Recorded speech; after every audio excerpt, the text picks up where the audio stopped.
try to look for even after this receiving the invitation, I try to find out is there any term in the public service document in Sri Lanka, whether value for money.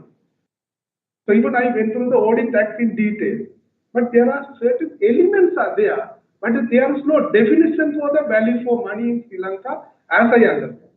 Maybe subject to correction by any expert, but as I understand, there is no term. But there is one document in the National Audit Office says they are moving towards performance audit, but there are very few sections, but it is not clearly defined. But the value for money in the context of public sector has been defined in the National Audit of United Kingdom. So they also say, you can see the first one, they say optimal use of resources, because the resources have three elements: limited, right, alternative, and exchangeable. Because of that reason, we need to use optimally to achieve the intended purpose. So then you must have the intended purpose also. If you don't have the intended purpose, then value for money will not arise. Then there are two experts who analyze on this one also. One person says, so it is a question of the merit, right?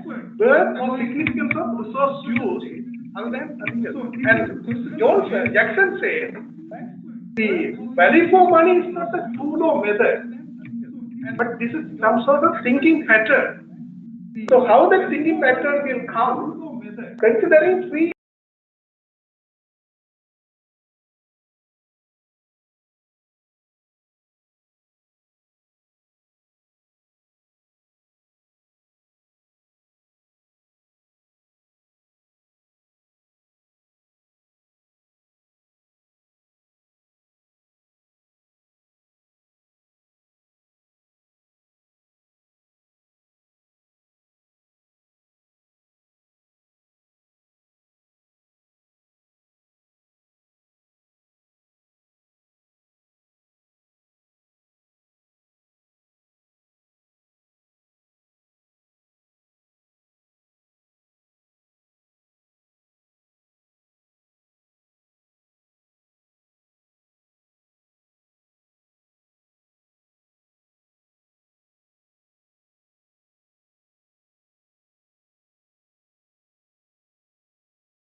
related to the key performance indicators. However, when we are making the budget for the SLIDA, especially we need to do some kind of program budgeting. So what is the identify the missions and objectives to achieve? What is the identify the mission? Facilitate continuous improvement and innovative, success-centric, fruitful programs through the learning and development. So in order to reflect this mission, design the programs. Are we designing the programs to get that mission? It's very much important. Maybe you may come in, you can get the money from the treasury for the SLIDA, but the SLIDA that this year budget have to be utilized to achieve the mission. So by identifying the mission of the objectives, design the program to achieve these missions. Then estimate each program's cost, that is the budgeting, PPBA, planning, programming, budgeting. Calculate each and every program, how much may be development, training programs, how much it costs, or training courses for the field of public administration, each program costs something. Maybe the strategic thinking are very much needed to calculate those ones. Then the spend the budget. Then we know very consciously we are spending each and every cent to achieve these kind of missions and the programs. But the incremental budgeting, what we are doing without any conscious, without any, we are spending. Why? Every year we are getting the same amount of money. So that at the end of the year, incremental budgeting, what we are doing. At the end of the year, what we are doing. We are very happy to spend all the money. Why? The next year also we are getting the same amount of money. So the sometimes unnecessary training programs, trips, foreign trips we are organizing. Why? We want to spend all the money given. By the next year also we are coming. We are getting those kind of money. So without any conscious, we are spending a lot of money. So the chief accountant and the secretary and also the accountants are very much involved to do the program budgeting at least. That is the strategic orientation budgeting. Otherwise, others are very much, the theoretical. In order to do some practice, we want to start that point. In Sri Lanka, every year, billions of money we are spending through the budget. Nothing getting.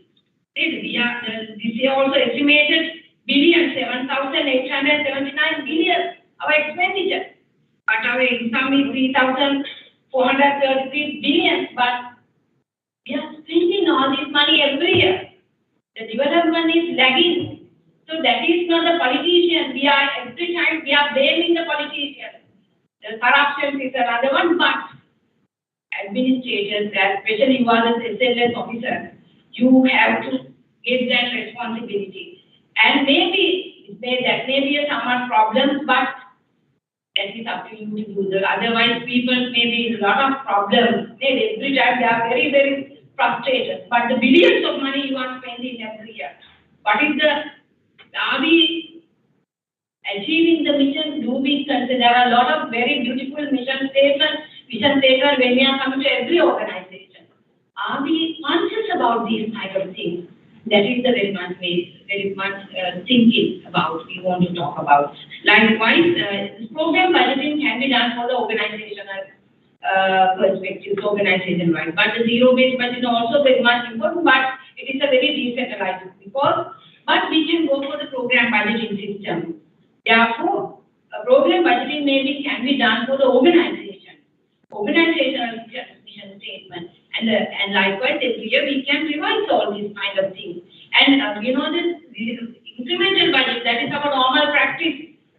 What is their evaluation?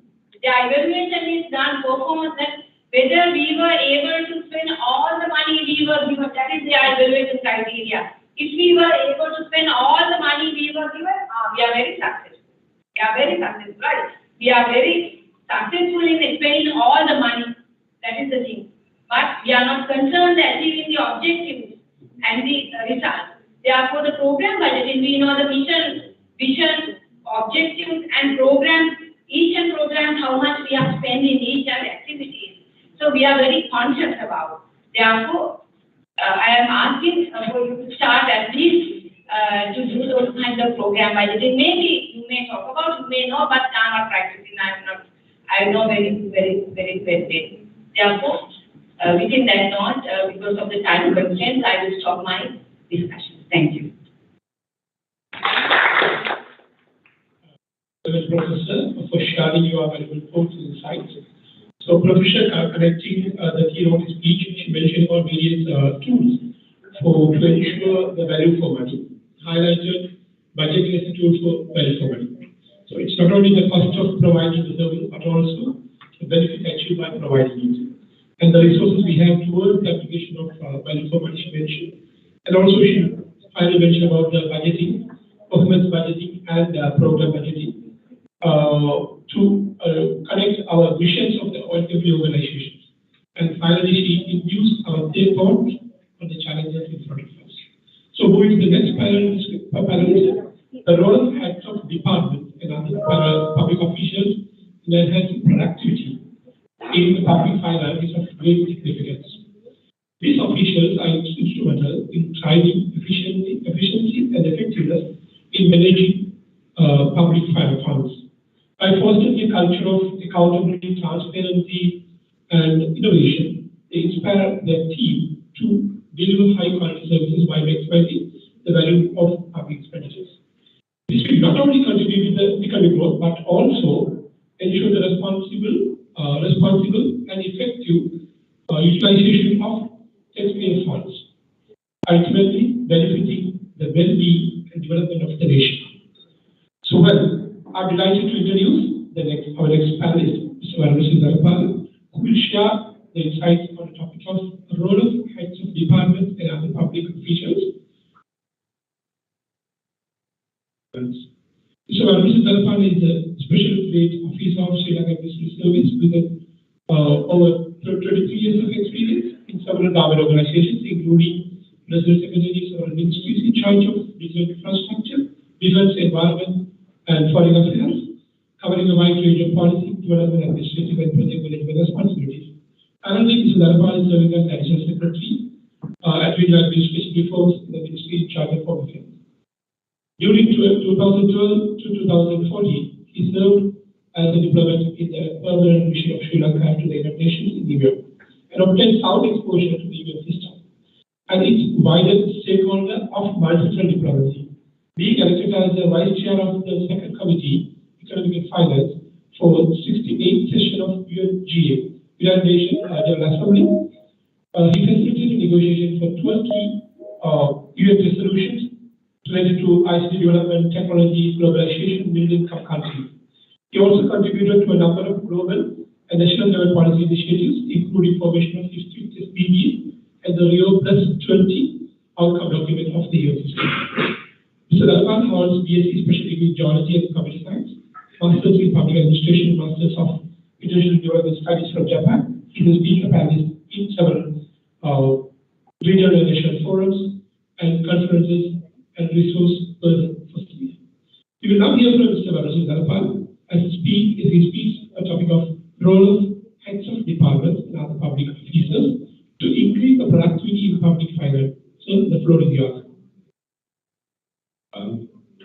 Good morning, everyone, and thank you, Rifa, for introducing me. It was an interesting panel started by the keynote speaker, who sets an example for all the heads of department to think positively and with correct attitude. So I think the question you posed to me is already answered, and it is just to add some of my thoughts to this audience, including not only the transplant officers of SLIDA's capacity building program, and also a wide range of other interesting groups, including our fellow associations from other services. We thought, or we heard about a couple of concepts about the public service delivery, and we heard from our keynote speaker about the public goods and about the monopolies and what some of the monopolies we enjoyed when delivering certain public services. Then the question was on productivity and with financing. I think Professor Lanka came up with a good set of instruments about budgeting. So are we serious about budgeting? And so the budget cycle, I think, is about to start in a couple of weeks. So are we reflecting our real needs in the budgeting? She mentioned about the traditional ways of budgeting, and that's, I think, that's something that as heads of organizations we have to be very serious about. We are speaking about only in the financial terms. So how about the non-financial means, and how about the partnerships that we can develop throughout our processes as well as other engagement? There are enough opportunities for the public sector to engage with the non-state sector organizations, especially the private sector as well as the NGOs, as well as foreign donors in certain cases. So the current attitude to think beyond the certain boundaries and norms that we have set ourselves is the first thing the heads of government have to think. Then about getting the right information from right places at right time. So to do that, you should not rely on one source or a couple of sources. So you have to be very cautious about the sources that feed into your information systems. For example, if you are not satisfied with a certain set of information, then you have to go to the ground level or other sources or cross-checking it before coming to a conclusion. Because you mentioned about my exposure to the UN system, we were talking always about evidence-based decision making. It is a global platform to negotiate for scarce resources, mostly in the development agenda that we develop the global sustainable goals. Every time this North-South debate was focused on the scarce resource, and the South is always demanding from the developed North more and more resources, while they cannot manage their own resources. They had enough human resources. Basically, we take the Asia and Africa together. That's a lot of global population. It's a human resource. So likewise, as organizations, we should not look at the treasury always to fund our needs. Then you have to do the best to get out of your human resources. The talents. There are a lot of untapped talents. Then you have to get those talents to deliver the intended outcomes. If we go to the basics of value for money, I think the procurement guidelines and everything is there, but are they actually a golden rule to follow? There are some cases that we have to take a decision whether to go for a open tendering process that will drag on for years and years, or go for a single sourcing or any other unsolicited proposal, but subject to certain approvals by the cabinet or higher authorities. Because the value today is not the value tomorrow or the next month. So most of the private sector organizations are nowadays reluctant to bid for government tenders because they are not sure about the payment in the future. So therefore, they are escalating the prices. Artificially escalate the prices, adding that risk also into their price structure. So therefore, you must be very cautious, and the heads of governments and other officials must be very sensitive to the market behavior. In certain cases, I am associated with several ICT and digital products and services. So we are experiencing it. But you have to do the right investment at the right time. Last week, this very hall, we had another panel discussion about implementing the national cybersecurity strategy.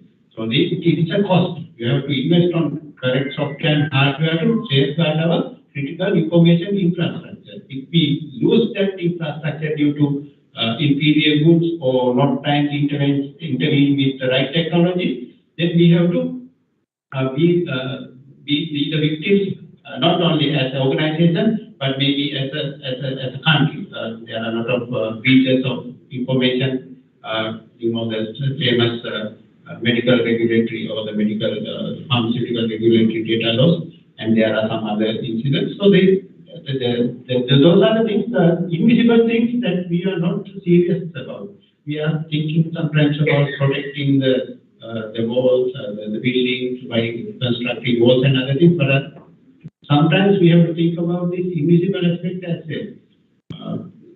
Building capacities, I cannot judge by a person by appearance, so we have to invest timely on the human resource capacities, then only we can get a productive output or outcome from that person.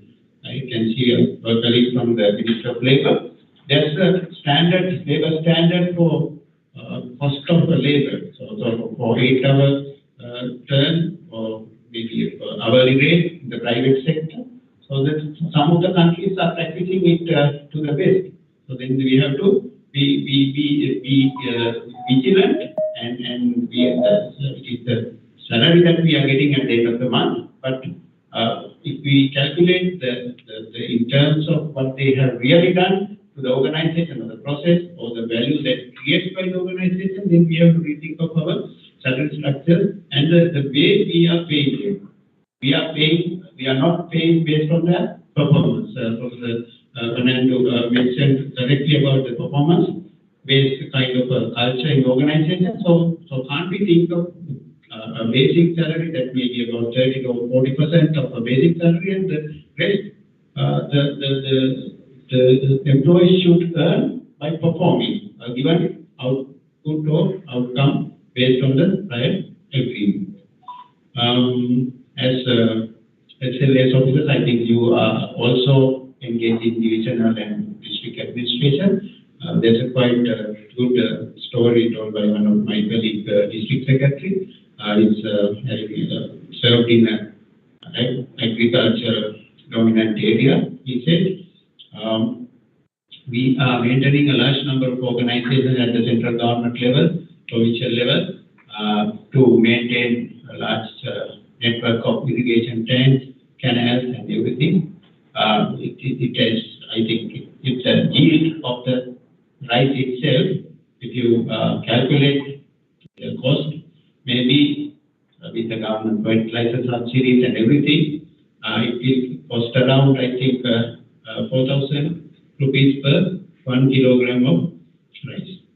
But when there's a farmer pricing for not purchasing paddy and all these things, then the government is paying, I think, about 100 rupees per kilo.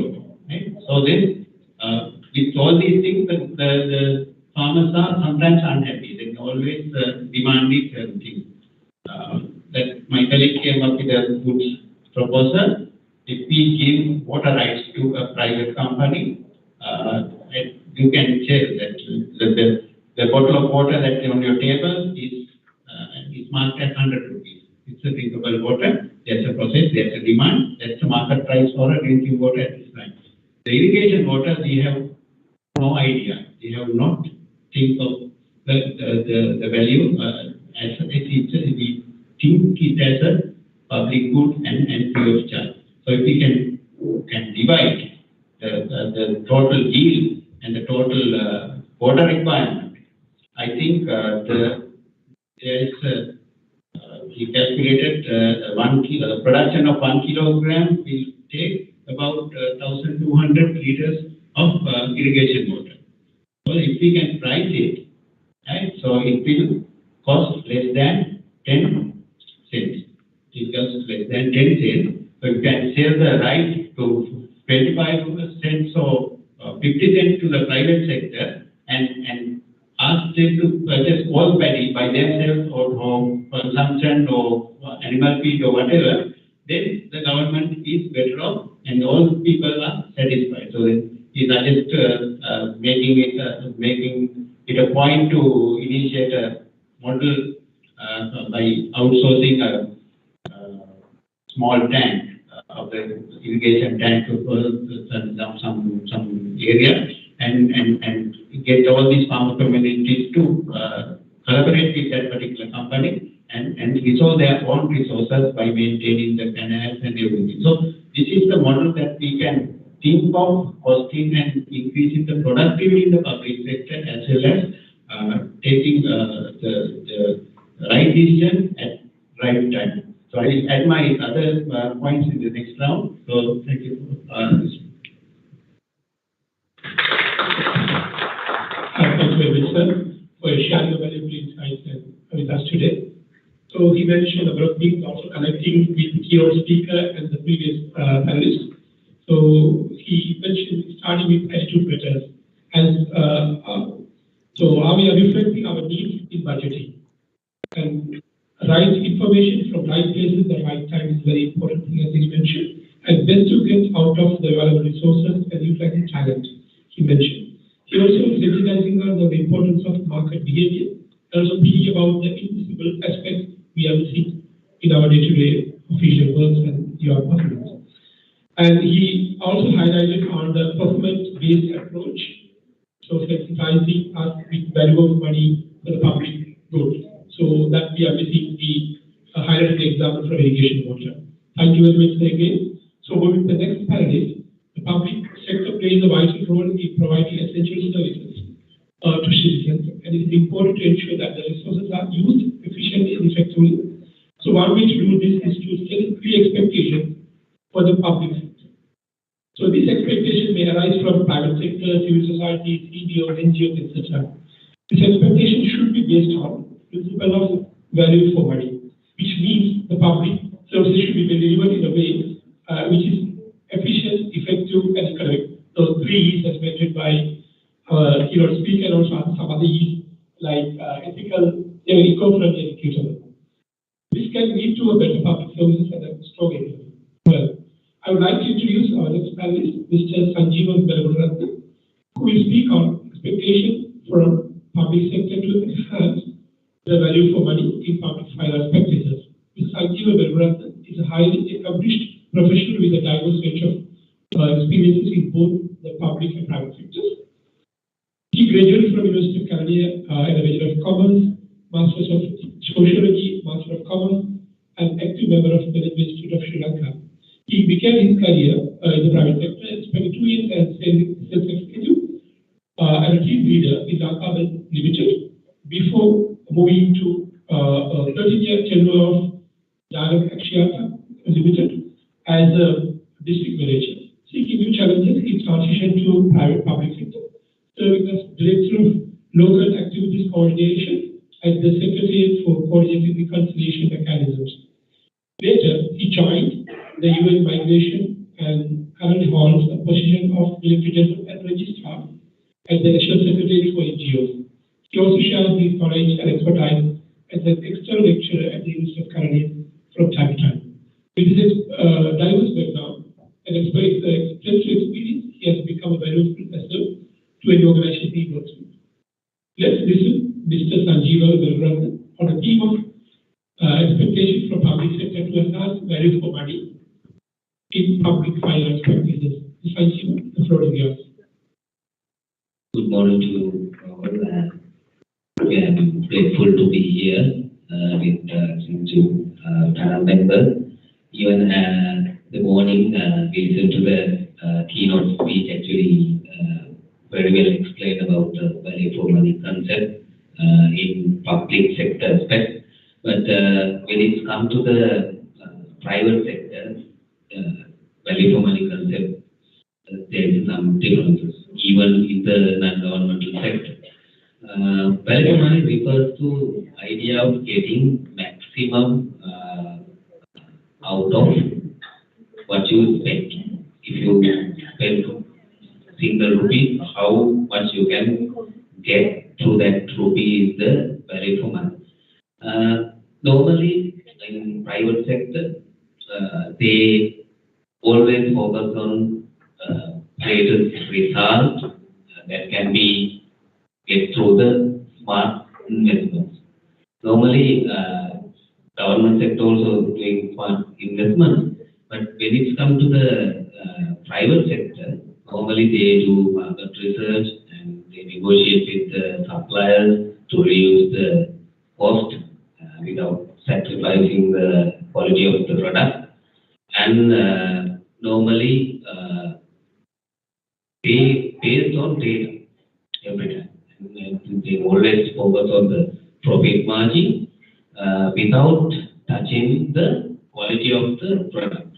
But when it comes to the non-governmental sector, NGO sector, normally they focus on the donor funding, how to utilize to get the maximum impact.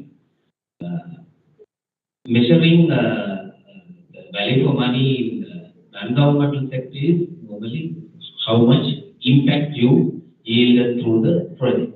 But in private sector, it's profit and the quality of service. But in the government sector, normally we are not focusing on the quality of service because there is no way to measure it actually. That's the main thing. Some of the organizations now working with the public and private partnerships are now implementing some kind of feedback mechanism.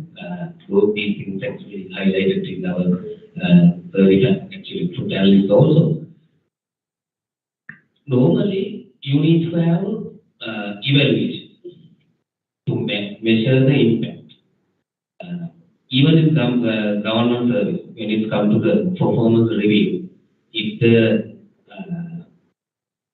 immediate supervisor says 5 hondai and 2 satudai, then the supervisor, the evaluator decides hondai, right? That's the way to evaluate. But when it comes to private sector, there is a concept called 360 evaluation, 360-degree evaluation. It's actually not based on the supervisor's comments. They do the customer feedback, get the customer feedback, and the peers feedback, and the other minor staff how they see, right? That kind of evaluation. With that, actually, employee also keen to deliver the service. If any employee trying to deliver good service, there is a value for money for who are paying for that employee. Because now our most of public servants, public service officials, any other service, humanitarian service, they are getting salary through the government funds, taxpayer money, right? But in Sri Lanka, normally the general public or the business crowd, they are not reluctant to pay the tax because they are not getting the service, right? They are always asking about what is the value for our tax. What is our value for our money pay as the tax, right? In that actually, if government need to increase the income generation or the collecting more tax, you need to have good service to satisfy the taxpayers, right? That this is something actually we need to go. Actually, we need to, if we need to achieve, we need to plan for at least 10 years. Every institution has to actually decide their plan for next 10 years, 5 years, how much employees you need, what is if there is a reduction plan, or if you have expansion plan, right? If you need to expand the organization, those things actually you need to be mentioned in that 5-year or 10-year plan. With that, I think we can get technology into the organization. If you fail to bring the technology, your services will be actually in trouble in the future, because now it's always technology-driven, data-driven economy. Currently, we are experiencing.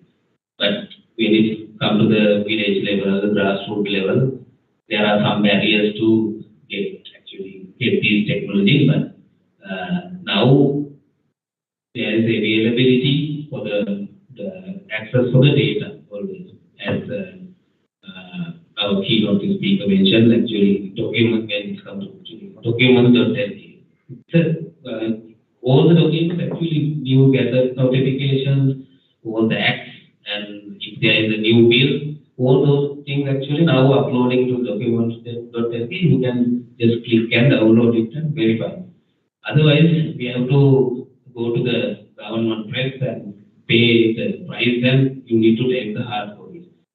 With that, actually now this document.lk, right? There is actually minimize the paper usage of government institutions also. That actually that is something actually if any department head thinking like that and invest on some kind of online services, that is actually value for money, right? Because we can get that.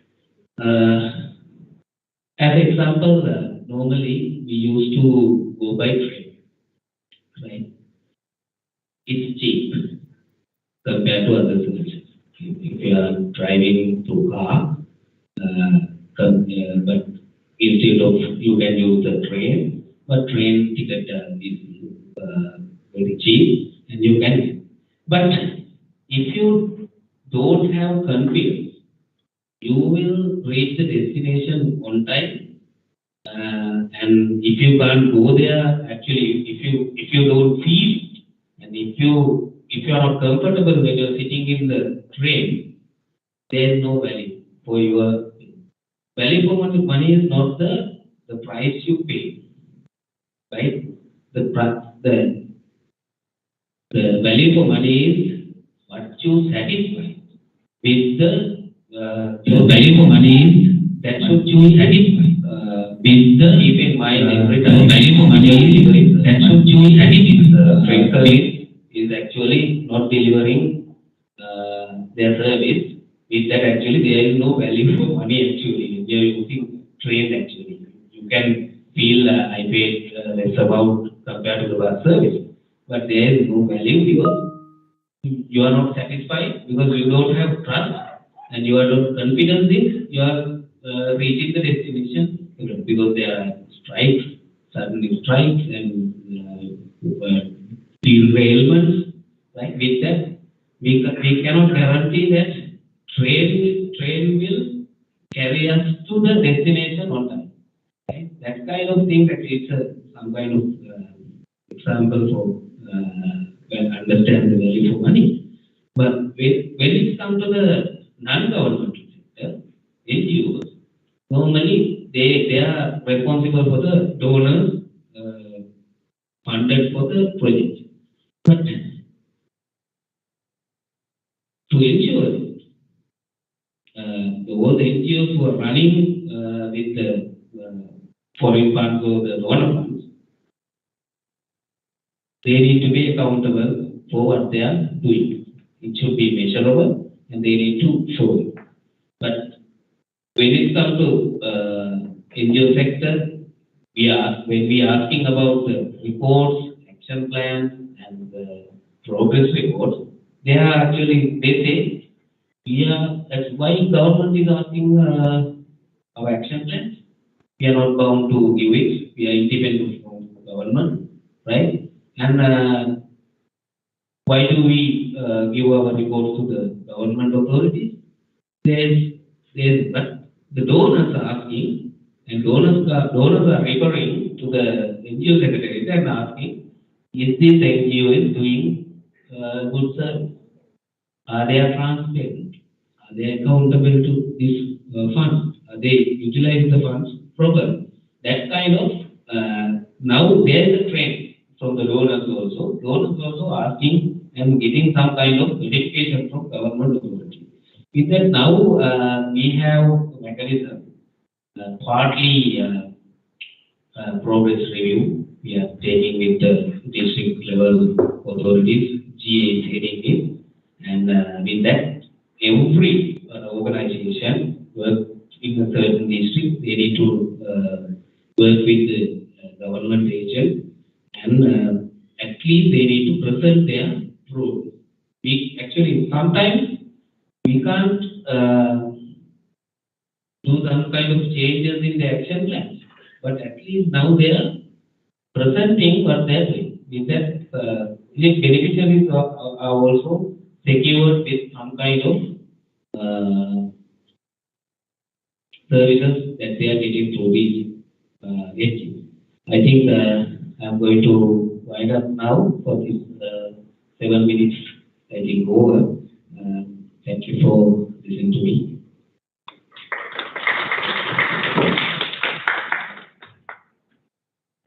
Thank you, Mr. Sanjeevan. So he started with private sector expectation and smart investment in the private sector, and highlighted what is missing in the public sector, such as quality of the product and getting maximum impacts. Also highlighted performance-based evaluation in the private sector through a 360-degree evaluation with customer, peer, and others' feedback. And also mentioned about the innovation and use of technology that is related to a present engineering, but we're talking from 2006, I think, e-government policy. So the VFM, or value for money, is related to how you satisfy more what you need, he mentioned. And also we finally highlighted regarding expectation of the donors for transparency and accountability and how the organization perform to donate their money. So with that, we move to the next panelist. So public expenditure efficiency is a crucial for governments to ensure the effective and responsible use of public funds. Public expenditure efficiency is the use of public funds in a way that maximizes the benefits to society.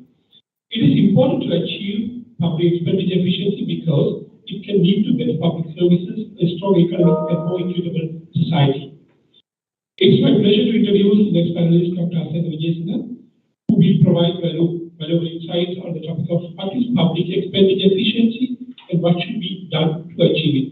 Dr. Lanka is a research fellow at the Institute of Policy Studies, IPS, with research interest in international trade. He also interested in the impact of adjustment cost of trade, gravity modeling in trade, econometrics, and the trade origins of populist politics. He has undertaken efficiency analysis, particularly public spending efficiency using parametric and non-parametric efficiency analysis approaches. Dr. Lanka holds a BSc Agricultural Technology and Management from University of Philadelphia and a Master of Science degree in Agribusiness and Applied Economics from North Dakota State University, USA, and Master of Science and PhD in Agricultural Environmental and Development Economics from the Ohio State University. He has an extensive list of published work showcasing his significant contributions to the field. Let's listen to Dr. Lanka as he shares his thoughts on what is public efficiency, public expenditure efficiency, and what should be done to achieve it. The floor is yours, Dr. Lanka. Thank you. Well, let's move to the next slide. There may be some repetitions we will say. Talked by the other analysts and thinking on this point. So I'm more interested in how to measure the public sector efficiency. There are two ways, but one is input oriented. The other way is output oriented. The input oriented efficiency assume that a country has 90% of input oriented efficiency in education. It implies that there is a 10% chance to reduce the input or the cost. For example, maybe budget allocation. There is a 10% chance without compromising the output. The output-oriented measure is an inefficient unit can be made efficient by increasing the output level for a given input level. Hypothetically, let's take countries has 90% of output efficiency for given level of expenditure. That means, for example, if the indicator is literacy can be improved by 10%. So we measured this public sector efficiency for health and education in one paper. We found for education sector, Sri Lanka's spending efficiency was like 94.2% between 2000 to 2015 period. In India, it was 45%, 45.5%. What does it mean by this rough number, 94? Efficiency can be coming from two parts. But one thing is crude efficiency. So 94% is crude efficiency because the country's or sector's efficiency can be determined by economic and political factors, GDP, inflation, or the political rights of the people. But the managerial efficiency is the most important thing, I think. What you are interested in is the ability of sectoral managers to efficiently run the organization in a way that output is maximized or the cost is minimized.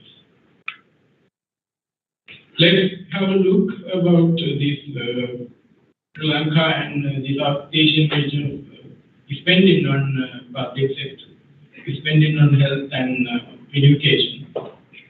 You can see Sri Lanka was allocating close to 3% around 2000, but it came down, especially after 2005 period, 2009 to 10, it kind of plummeted pretty low level. One reason was Sri Lanka's GDP expanded post-construction boom increased Sri Lanka's GDP, so the ratio came. Let's go to the next. So we measured the public sector education efficiency for several countries, especially South Asian countries. You can see Sri Lanka has very good efficiency level in the education sector compared to the region. That means for the GDP allocation of the country, we are achieving the required indicators like literacy and also minimizing the bad output. Bad output means, for example, a number of students for teaching. If it comes down, it is good. Literally, if it goes up, it is good, but that ratio, it should come down. So we use those econometric methods to calculate, considering these good outputs and bad outputs. Sri Lanka's efficiency in education takes close to 90. The next slide, you can see the health sector efficiency of Sri Lanka. It is also close to 92%. The story is this. What does it mean? Now, we are talking about the increase in efficiency, but for these two sectors, there is no way to increase the efficiency. Maybe it is just 10% or 8%. So if a policymaker decides, okay, we are going to cut down the allocation for these two sectors and ask the sectoral managers to increase the efficiency, it is not going to happen because there is no window for efficiency improvement. Right now, the efficiency is pretty high in these two sectors. If there will be expenditure cuts for these two sectors, what you can expect is output level will come down. Why Sri Lanka needs this efficiency, like public sector efficiency right now? We are talking a lot about that. One thing is, I'm sorry about these changes. I made the presentations in PDF, but I cannot get to PowerPoint, then sometimes it changes. The previous slide. Okay, so now the government has a goal to increase the primary account balance to about 2.3% of GDP by 2025. What is primary account? The primary account is government revenue minus expenditures and debt repayment. We don't include the debt repayment in this primary account balance. So 2.3 is a very ambitious goal because the percent in 2023 estimated the primary account balance is 0.7 negative balance. But we heard that the first 2 quarters actually government has overperformed. There is a surplus this year. Maybe by the end of the year there will be a surplus. But in 2021, the balance was deficit. It was negative 5.7. Let's go to the next slide to see our historical performance of Sri Lanka. The first panel of the graph is current account balance. The second is the budget balance. The third is the primary account balance. From 1990, you can see everything is negative. Sri Lanka achieved current account surplus way back in 1977 and 1976 because the trade account became surplus because the Brazilian rust or something like that. It destroyed all the coffee products all around the world. So our tea products, they got a better price. So trade account became positive, but it was 1976. After that, we did not see any surplus. The primary account, in the third panel, you can see around 2018 there is a spike. It's in the positive region because around 2018 Sri Lanka achieved primary account surplus. So this is a very hard task to achieve the surplus in the primary balance. So the way is to increase the efficiency in other sectors, not health and education.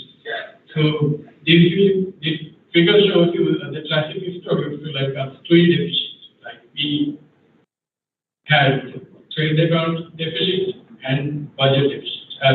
This is not a new thing. Even after the independence, we were running the country like this. Famous economist John Robinson, she said, Siloni ate the fruit before planting the tree. It was like John Robinson was not a neoliberal economist. She was a very socialist kind of leading economist. But herself, she said that Siloni ate the fruit before planting the tree. And this shows clearly that we spend more than we earn. The next slide, you can see the government and expenditure difference of the country. Actually, 2019 tax cut brought a huge deficit to the country. You can see the difference widen after 2019. Next slide. Okay, what can be done actually? That's the most important question. Overall, the efficiency, as I said, the crude efficiency can be improved by the macroeconomic variables. If you increase the openness of the economy, means you are opening up the 5 minutes ago, I will finish. I think there are one more slide. So, please go ahead. So, if you increase the openness of the economy, that means that the economic agents are facing competition, then the efficiency will go up. The other thing is more political right to the citizen. And then the people who are making decisions, they become accountable. Next slide. Yes. This is about the managerial efficiency. I'm more interested in that, how to increase the sector level efficiency. Of course, the talented and qualified public sector, I don't think it is a big question in Sri Lanka. Recruitments are happening based on very methodological procedures. Maybe the skills need to be updated. Yeah. For example, the IT skills like that. Certain kind of management autonomy should be there, and the incentive structure, and also accountability regime. The last point I'm much interested in is job quality. Job quality means the people who work should be given the task, executable task, like matching their performance level and also their skills. The final slide. I want to caution about this efficiency focus because public sector's goal is not profit maximizing. Profit maximizing is private sector firm's goal. So the most of the functions carried out by the public sector are services and they are welfare oriented. If efficiency cost cutting become the major goal of the public sector. The outputs or the services provided by the sector can be compromised. For example, the autonomy response in health sectors of China, Vietnam, and Indonesia led to public hospitals pursuing profitability at the cost of increased out-of-pocket health spending of the patients. So that is something Lanka should not see. Yeah, that's all I have to say. Thank you very much.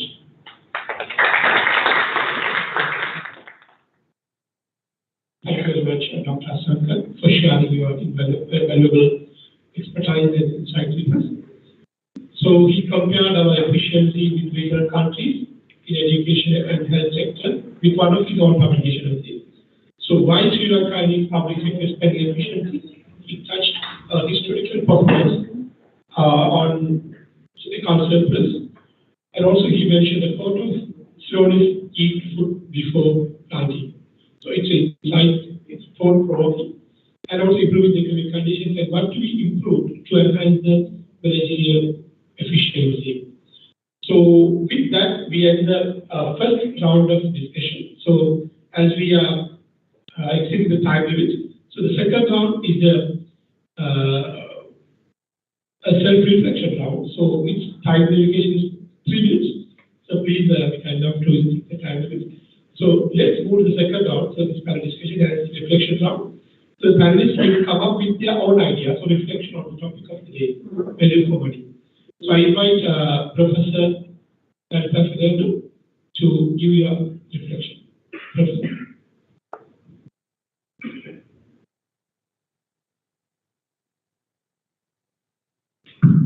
Thank you very much.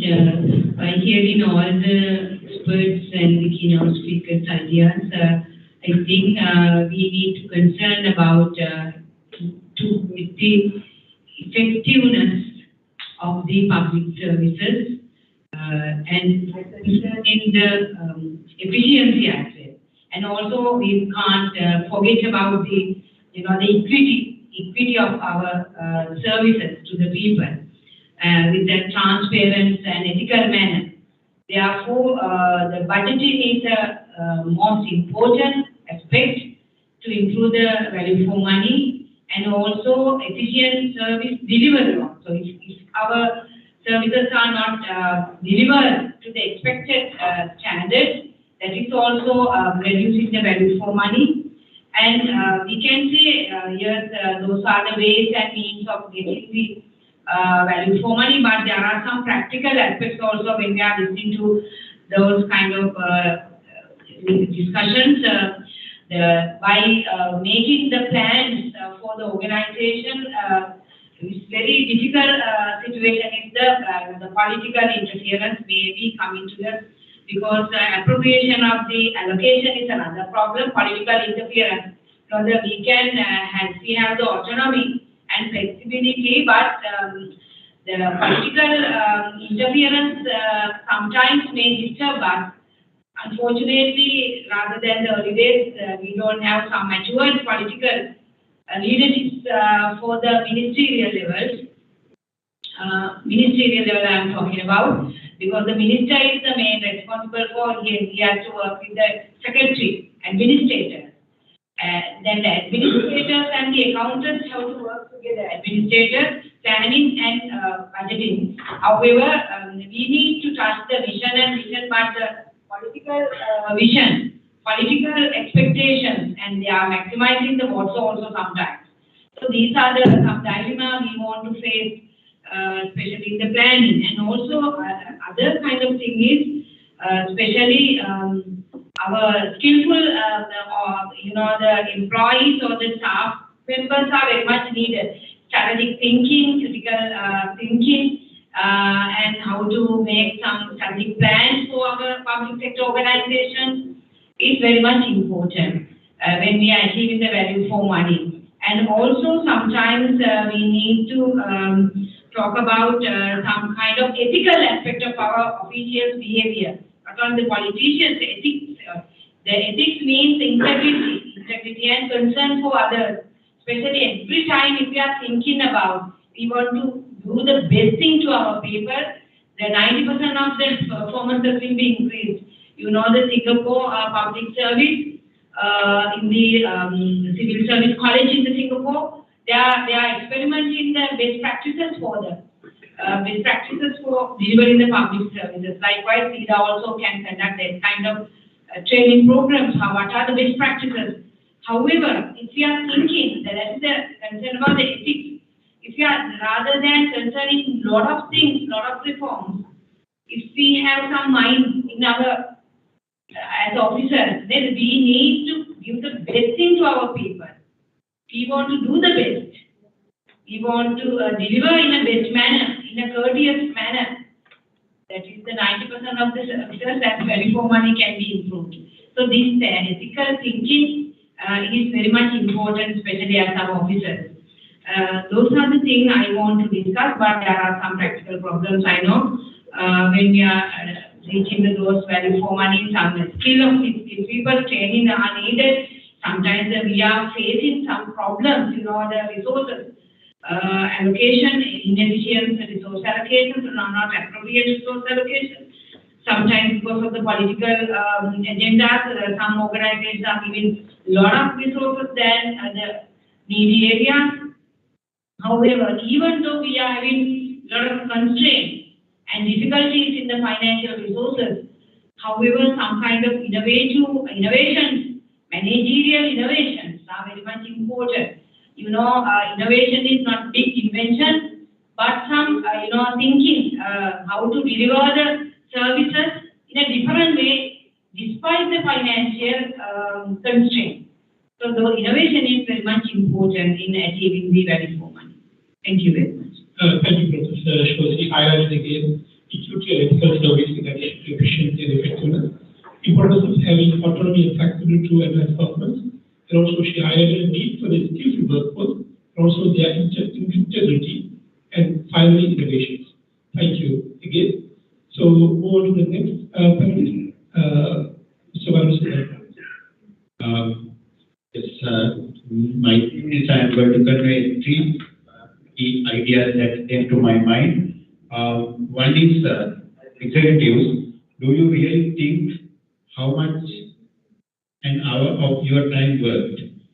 Right? It's how much that we heard the term outsourcing and delegation and decentralization and all these things.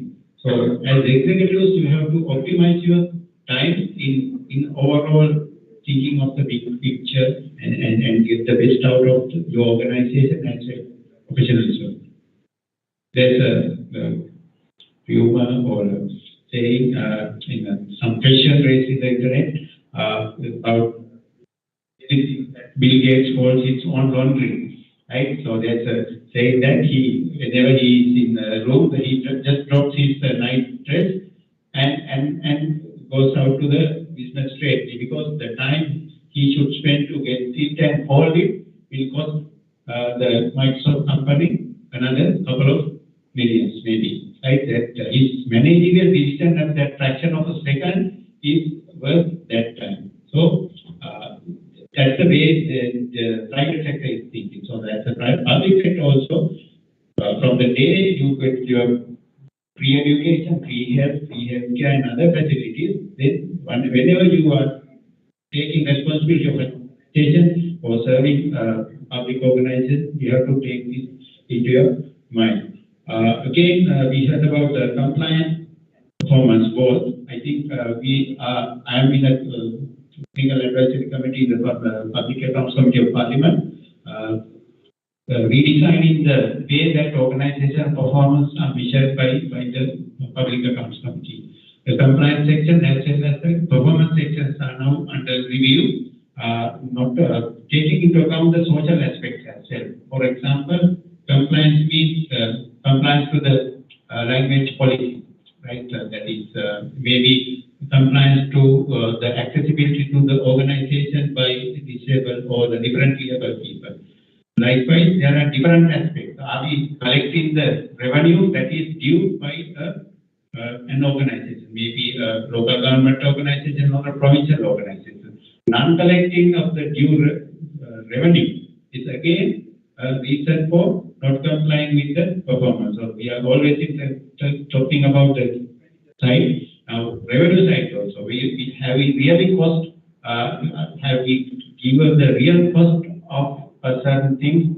When the evaluation department also have to rethink of their standards, because the market prices are different than what is actually measured the public sector officers of the evaluation department. Therefore, the correct attitude at correct time is quite important. So you must practice your negotiation skills to get out of the best out of from your suppliers as well as other parties. So then it's not a written rule or something that you must negotiate or get the best out of it, but make it a practice to go for an extra mile and see what input you can give to get the value for money. So my friend Raja was in charge of certain diplomatic assignment in Beijing, so he was tasked with providing flags to the Commonwealth.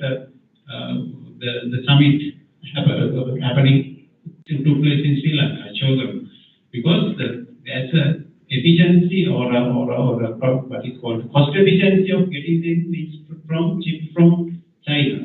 So likewise, always think about different other ways to see the value you create or you save for the private public sector, and get the messages that our colleagues from the private sector as well as the academic sector are telling with some theoretical knowledge, but you are the practitioners. So you have to practice your day-to-day things and make it a practice to write down some of the things that you have come across, and then your colleagues or your juniors will follow. Let's make it a learning exercise within your circles to share these practices and pass them to your next year. So that's my question. Thank you. Thank you, sir. So you mentioned about number of 3 ideas, and also time, compliance, and performance. Correct time. Think of different ways to create value. So next panelist is Sanjeev. Please share your thoughts. I think all we are actually, as Varun mentioned, we are practitioners and implementers. When it's come to implementing with the private sector knowledge, right? What we need to copy and adhere to the public sector, actually we need to design. Normally, when we are implementing project or budget action plan, annual plan, I think we need to continuously, we need to have some kind of review process. When it comes to the government sector, normally we do biannual review and the annual review. But biannual review for after 6 months to get the next year's budget line. But if you really need to deliver what you agreed with your secretary or the department head, most of our colleagues are now grade 1 officers, and I think they are very much like a department head, so some kind of decision-making power they have. We need to have at least monthly progress review with the action plan what we prepared early in the year, and we need to check all the activities are in line with the progress plan, action plan, and we need to have that. In private sector, every month, all the department heads, all the managers, they need to present their performance. Monthly base, they are evaluated. And with that, normally they need to perform and they need to track their record, what they do, and how they achieve. If there is any deficit, they need to actually catch that in their next month. If there is any deficit in quarterly progress, they need to capture that in the next quarter. Likewise, the government sector also need to have that kind of proper evaluation, performance evaluation method. And as I earlier mentioned, that is actually related to the 360 evaluation modes. 360-degree evaluation modes. Because during the time, you will have idea actually which division, which department, which unit is performing and or lacking. That is actually identification is really big. With that, actually you need to decide what are the solutions for not performing units or the employees or the department. Because if there is any capacity issue, you need to discuss with them and get an idea, and you need to design a plan to increase their performance. You need to capacitate them. That is your utmost duty. Otherwise, we are failing delivering this value for money concept, because the people who pay tax, they are waiting and looking at us. Are they do best for our value for money? As a government sector, we are the responsible people to increase the value for money, giving good quality service. Always we need to focus on that. Actually, Dr. Sanga discussed about the health sector. I have some kind of different perspective and thinking line on health sector. And our keynote speaker also mentioned about the health sector developments in future. Because health sector, there are a lot of issues with this value for money. Even they actually, it does not identify the how to use the MRI machine to get the maximum out of it. Because MRI machine, it has due date.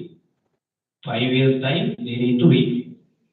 If you don't use it maximum, if you are using it 8 a.m. to 4 p.m. only, you will do some range of tests, right?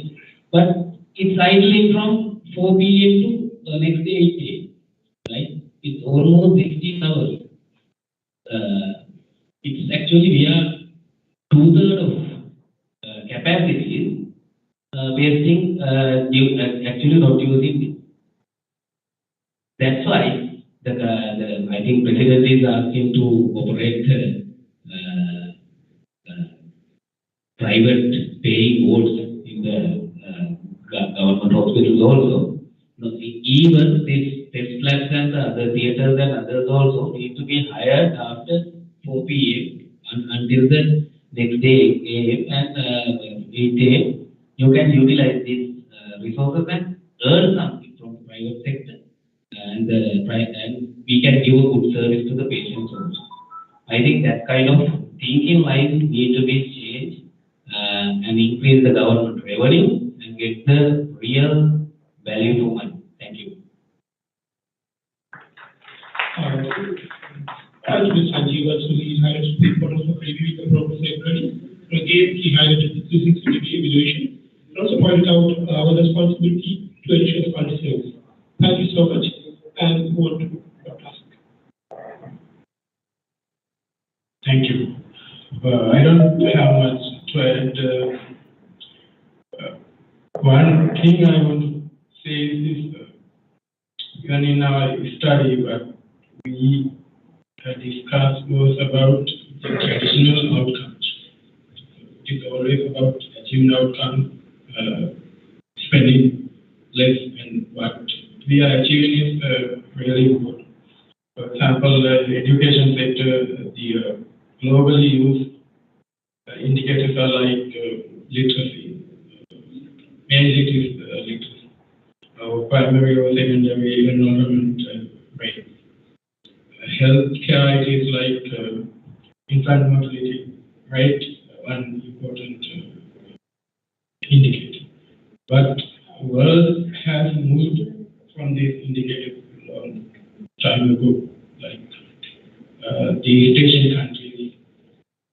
When it comes to education, they are talking about standardized tests to compare the math and science scores. I don't think Sri Lanka has such score in globally comparable indicator. So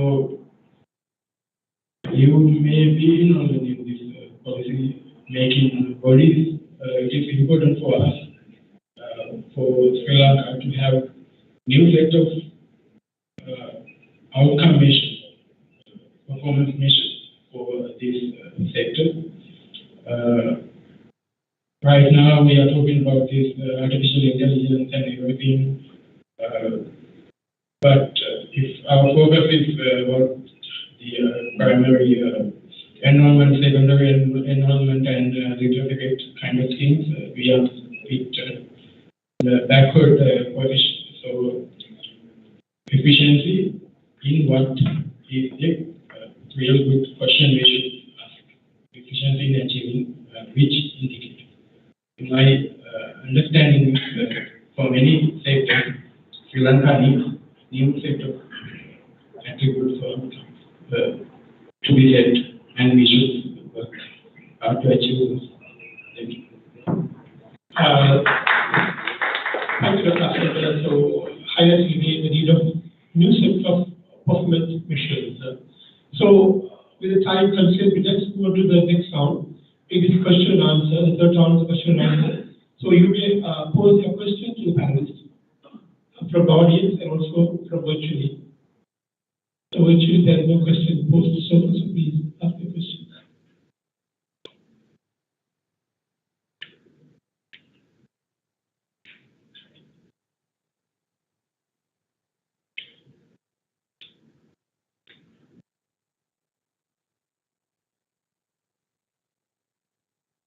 Any questions? So I have a question to Dr. Asanka. So just being a high-level program target. Yeah. I have one question. Now in this forum, you explain in the very well what are the components of the value for money. I think this everything the public officials know, especially executive officers know, because he completed the first degree, after that master, someone completed double masters also. This theory they know. However, according to our indexes in economics way, or also in the transparent citizen organization corruption index data also, we are not in the good position. We are not in a good position. So therefore, then I think there's a biggest lapse in our monitoring mechanism in the government sector. So what do you think? What do you think your idea? What do you say in our monitoring mechanism of the government sector to overcome this situation?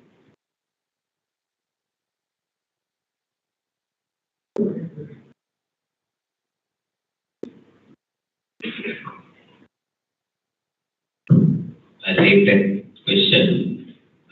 Normally, government monitoring system is based on the financial progress mostly, right?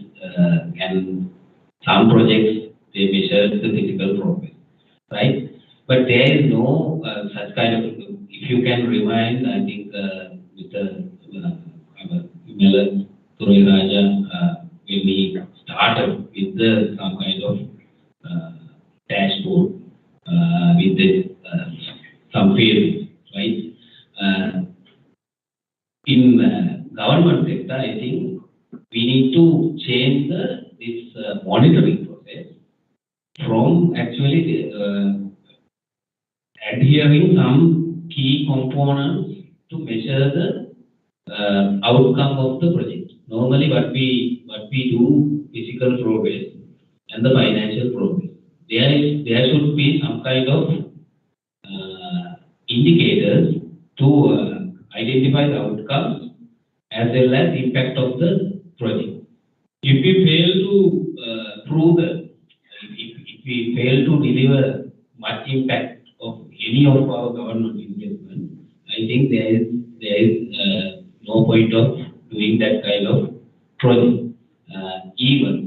I think we are taking the as example of one-day service passport issue. I think over the past month, actually there was a lot of issues with that also, because there was a queue, right?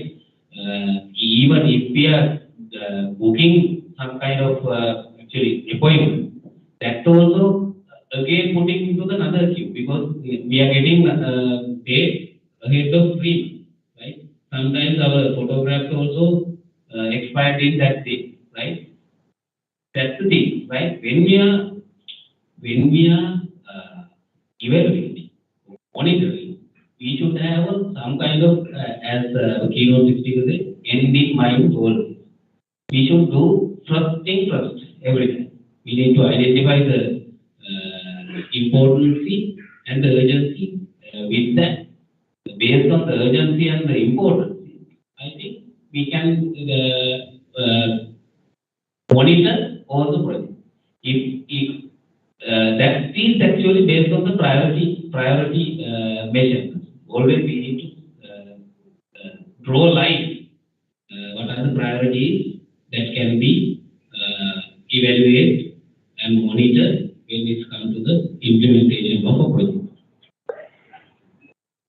If I add something to what our panelist mentioned, especially monitoring, we needed. That is also up to you to design very good monitoring system after the implementation of the program. We want to know whether we have delivered these programs as we expected. And also the evaluation also is very much important because whether we have achieved the expected objectives. However, if we don't have the mission or vision or the very good clear program objectives at the very beginning, at the planning stage, we can't evaluate because we need to have specific objectives for a particular program. That is why strategic decisions making are very much important in the planning. Otherwise, the public sector organizing objectives are very blurred. Sometimes cannot be identified the objectives. That is the most important thing. We want to have very clear objectives in all our programs. Then the targets can be given to. Otherwise, the private sector targets can be given very specific manner. But the public sector normally, how we can measure our employees' performances. No, any mechanism satisfied, supervisor also satisfied, that's all. But the target should be given to the programs at individual level as well as the employees level. Then, if there's a clear target may be very reflecting the mission goals of the objective. And the programs can be designed in that particular manner. So that is evaluation and monitoring, reflecting the mission and vision of the organization are very much important, according to my understanding. Couple of words on your question. You mentioned about the corruption and the tendency to keep it in the higher levels of all the indices. I think when it comes to the governance, it's not the same world that we were in last couple of decades now. The world is interconnected, there's the social media presence, and the people are empowered with some of the laws like right to information. So we as organizations are frequently receiving queries of various activities, day-to-day activities as well as projects from various stakeholders and based on their rights. So then there is a natural tendency for our organizations to get ready for all kinds of information, to keep those statistics, the records and all these things in a such a way that we will produce it as and when there is a requirement. Therefore, it is somewhat happening in that level when it comes to that level. Again, I think it is not the performance or the value for money aspect that always lead to corruption.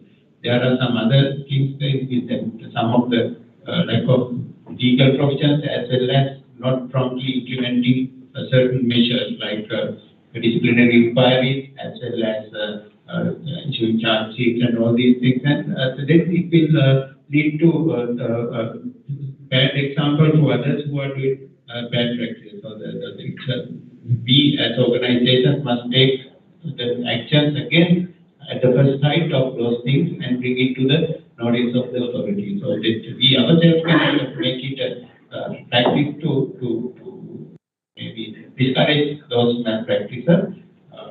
Again, about this monitoring, there are, again, it is a very difficult, maybe from the Treasury's point of view, or the Ministry of Finance, they are asking so many reports every other week. And so there's a very, that it was discussed at different circles, even in Parliament. So there must be a consistency of reporting, and you want one contact point of the Ministry of Finance to get all these things and disseminate within the rules of the under the roof of the Ministry of Finance. Then it will be more convenient, so we can engage in more productive work in our organization rather than making reports every other day. Okay? That's fine. Thanks. There's another question. Yeah, thank you very much for the having this kind of very fruitful discussion. I don't know whether it's working or not. Yeah. So this is a very connected question to the colleague, and you know, we are fear of the audit. We all try to comply the rules, regulations, and things. As Varunodaya, the Committee on Public Accounts, I limited occasions I would be able to visit that meeting. What I have seen, they talk about the 7 CSFs, the critical success factors, submission of final accounts and annual reports to the General before stipulated date. Submission of audited financial reports together, annual reports to the Parliament before the stipulated date. Percentage spent given allocation, excess or save. Deviation of regulation. Use of power. Overstaff and understaff. Actual versus budget. Inquiry. Petition received. Attendance of staff. Justification given for action. Audit answers. Those are the things that we use to evaluate our performance, right? As rightly pointed out, colleague, these are not considering the real needs of the people, whether the public officers deliver the real needs of the people. As rightly pointed out, our colleague, the education sector and the eminent Mr. Vimale Raja very clearly mentioned the needs of the people, the happiness of the citizen. Are we questioning in our highest levels of oversight committees? Highest levels of oversight committees. Are we criticizing? Are we asking questions? Or the politicians asking the question? Very limited occasions I have seen the politician ask the question regarding my people have not received this much of things, that much of things like that. But other than that, just the compliance, and all colleagues are afraid of that one. Therefore, the ultimately what is the outcome is Leda Malak Badasuddai is the concept that we all try to achieve. So in that context, my question is, how can we, without any change of the institutional framework and the legal framework, how can we achieve the value for money? That's the broader question that I can put forward for all of you. I think the answer was even earlier in the presentation, the performance culture. So every appointment should not be given with a duty list. You should task, you should perform within this time frame, provided that you are given with these resources. Sometimes you are given with tasks and no resources. So maybe you will feel that some of the heads of department may not have adequate number of executive officers and supporting staff. Right? Maybe whenever you ask for certain interest, it will come three months later. So then you can't deliver. Sometimes even achieved some targets at the ground level. So there are some resource gaps as well in this delivery. But as Professor Lalita mentioned, in some countries, I think there's a wide discussion in the Commonwealth circles as well. Organization-wide plan, the political leadership and the bureaucratic leadership is come to an understanding that at the end of this particular period, you we are delivering this to the stakeholders. Then you have all these activities in the organization. The current performance management is just the kind of link with the. It should be linked with the overall organization. Sanjeev mentioned should be by periods, but also with your colleagues and the service recipients. So that's culture and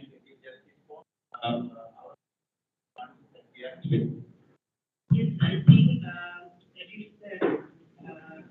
yes. I think my discussions are, I think already, and our discussions already answered your question. So accountable, management, targets should be given, resources should be given, and the training should be given. Then we can expect the result. That's all. Therefore, the vision, objectives, budget, activities, all the things. So that is up to you also. Maybe that the top level people monitoring mechanisms should be designed. Evaluation, performance evaluation process should be designed. Maybe top level administrators have to take the responsibility to. We don't change every system, but the gradual changes we can do. Yes. We can't change the system 100% at once. Gradual changes are needed. Then we can get at least some kind of results. Thank you. Bit of feedback with regard to the discussion on monitoring and representing part of the project management and monitoring. Actually, our scope is very limited. We cannot monitor all the institutions and people, only the large-scale, mega-scale projects. So, in that also, we have to stick to process monitoring because all the ongoing projects are having a lot of issues at the implementation level, grassroots level. So, the behavioral changes, practices should be improved to improve our monitoring system as well. So in addition, by understanding this, considering the issues in this monitoring system, actually very recently, in April this year, Cabinet of Ministers made a very good decision with regard to improving this monitoring practice, focusing more on the results, actually focusing more on the program outputs and the outcomes, immediate outcomes. So at this moment we are working on it because all the line ministries at the first phase, all the line ministries should prepare their results framework and inform their targets and major results they are going to deliver within next 5 years to the Cabinet of Ministers. And there is a proposal to review these achievements and each line ministry against the targets in the results framework in 6 months intervals. So it is in the agenda now. So we have to wait for to see the success of this practice. So I think everything is not very bad. We are improving very fast. From the Lanka very correctly mentioned, we cannot change everything in an overnight, but yeah, I think on track. Thank you. Is there questions? If there is questions, a final question to Dr. Lanka with the economical background. So, could you please mention the importance of expense efficiency in a broader microeconomic perspective framework, especially under the IMF program target? It's, I think, related to one of the studies, so that's why I'm asking this question.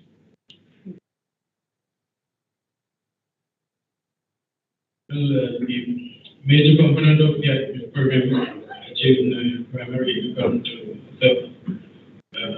Sri Lanka's economic crisis boils down to one fact, that is the debt service. Our debt level is not sustainable. That means with our income level, we cannot pay it in the near future. So rolling out is also not good. External debt and local debt, both components are considered. Both are unsustainable. I think that's why involved domestic debt restructuring. External debt restructuring is also going on right now. So primary account surplus is important. It means that Sri Lanka is not going to borrow money to day-to-day activity. So our revenue can cover daily activities of the government. That is a very important concept.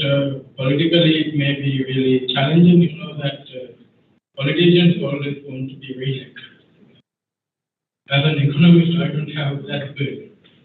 My concern is not to be the re-election of a politician, but whoever is in power, their objective function is to maximize their political support and to be re-elected. That's why we see a lot of these wasteful programs targeting the crucial voters. And also, I'm a trade economist, and if you look at the liberalization attempts of Sri Lanka since 1978, none of them were wholehearted measures. They were voted down by these political constraints. So I'm cautiously optimistic as the reason of this fear, but I think sustainability of the IMF program depends on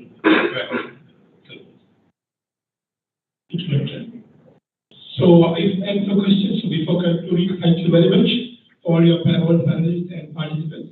I saw immense pleasure that you are sharing some of your valuable time to attend this panel discussion and share your thinking goals and make this event a success.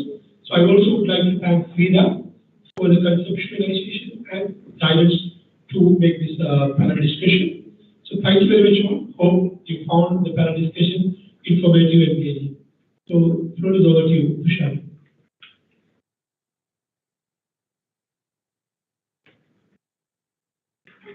The lead thoughts, issues and fruitful insights shared by panel members will help public sector leaders to rethink when adopting financial decision-making practices, and hope those will be in line with value for money principles in the future. Thank you very much, Senior Professor Lalita Fernando, Varushri Dhanapala sir, Mr. Sanjeev Malagulawardena, and Dr. Asakari Jesina. I cordially invite Mr. Karya Dharmawardena, Additional Director General of Public Enterprises, to give the overall final remarks on today's workshop. Today's workshop is the panel discussion on value for money in public and private sector perspective. Over to you, sir.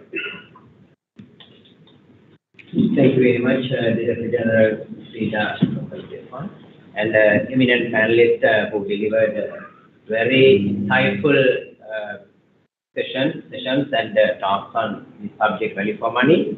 There is no any definition for value for money other than the 4 E's as discussed by Mr. Ramendra Raja, but I think there are five basically there are 5 E's: effectiveness, efficiency, effectiveness, economy, efficiency, effectiveness, ethics, and environment. These are the 5 main E's coming with the present day context value for money. When I brief all the eminent speakers guest sessions, what I have seen, what I noticed is that there is a process, the input. In case of input, what we want to achieve the economy in the sense that we want to achieve the whole life cost concept that discussed. I think a couple of lecturers discussed the whole life, what is whole life cost, and why we want to control the entire cost, not only the fair price or the market price. More than that, the maintenance cost, the operation cost, blah coming with the asset. Then the efficiency where they highlighted is the zero waste. Zero waste is the important point when you are getting the efficiency. That is what they talk. And when it comes to the effectiveness, I think the eminent panelist main talk is the happiness of citizens, or how can we deliver what the people requested from us, and also the equity, the distribution of whatever the outcomes that you achieve among the stakeholders in a fair manner. And also the last point, the environment, what they discuss is the maintaining the carbon footprint or the sustainability. That is what they have very clearly mentioned. When I talk something, you all here to bring something from these eminent lecturers. So I will brief what they have talked from their each and every discussion. Mr. Vimalendra Raja very keen on two things, that are planning for results and measuring results. I think that is the most important thing that you have to take away from his speech.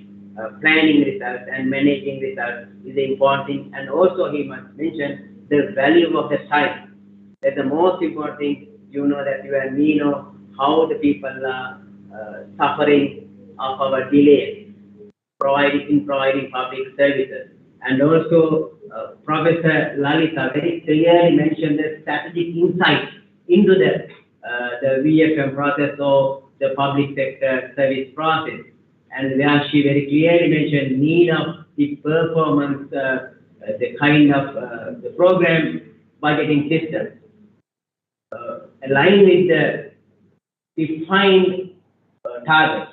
And I think it's elaborated more by our one of colleagues who came from Treasury. She mentioned that they are preparing the results-based framework. That is what we want, what we all want. And I think I appreciate that initiative. It's a very, very important one at the moment. Rather than doing the compliance, what the auditors and COP and other people doing, if we can give you the results-based framework, definitely we can. I think we can see how the people satisfy with our the task. And also, I think Varun very importantly mentioned the need of thinking the invisible values or the intangible resources behind our task. So people measure how we utilize that resources. For example, the information he mentioned. And also, he mentioned very clearly the performance-based salary scale. Give the minimum salary, and after that, all other salary components should be connected to the level of performance. That is the point given by Varun. And Mr. Sanjeev very clearly mentioned the need of a smart investment from the public sector people, public sector governance structure. So, and also he mentioned 360 valuation monitoring mechanism. That is what I want. We want to monitor the input, we want to monitor the process, we want to monitor the output, we want to monitor the outcome as well. And all these things from outcome end in mind. That Mr. Vimalendra very clearly mentioned, that is the outcome. We have to think from the outcome towards the input. That is what they highlighted. And Dr. Asankar, I think he mentioned two very important concepts, that the food efficiency and managerial efficiency. I think you will have to learn. It's a new concept. I think to me also a new concept, Doctor, from your head. And we have learned a lot of this. How can we achieve the food efficiency and managerial efficiency? And he pointed out through the macroeconomic, economic management of the country, and also accountability and policy institution setup. So with that remarks, I think I have to conclude. There are insights which are very essential, and I believe that you all today achieve the value for money in this dialogue. Thank you very much.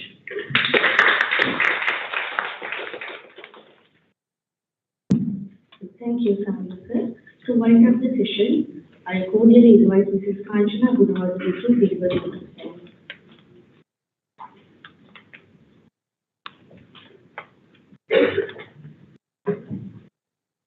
On behalf of all my colleagues, especially 2009 batch, capacity building group B, I would like to extend my heartiest gratitude to all the distinguished invitees and participants for gracing this event.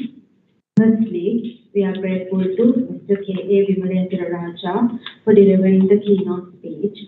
Then I must mention our deep sense of appreciation for all the panel members, Professor Mrs. Lalita Fernando, Mr. Varuna Sri Janapala, Dr. Atanka Vijayasinghe and Mr. Sanjeeva Vimala Gunaratna for sharing expert knowledge and valuable experience with us. Further, I wish to extend our thanks to Mr. Sadhya Dharmavardhana for joining with us to give the final remarks. A big thanks to Mr. Rifa Wadud, my colleague, for moderating the panel discussion. And events like this cannot be happen overnight. It deserves lots of planning and dedication. So I greatly appreciate the guidance and advices given to SLIDA DG, Mrs. Anusha Vatavalagamage, Module Coordinator, and the staff of SLIDA, and all the members of SLA's 2009 batch Capacity Development Group B. Without all of your support and guidance, this event couldn't be a reality.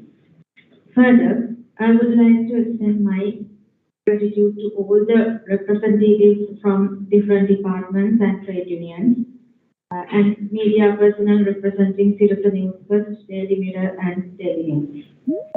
I would like to request all the distinguished invitees to join with the refreshment arranged at the SLIDA cafeteria. Thank you very much.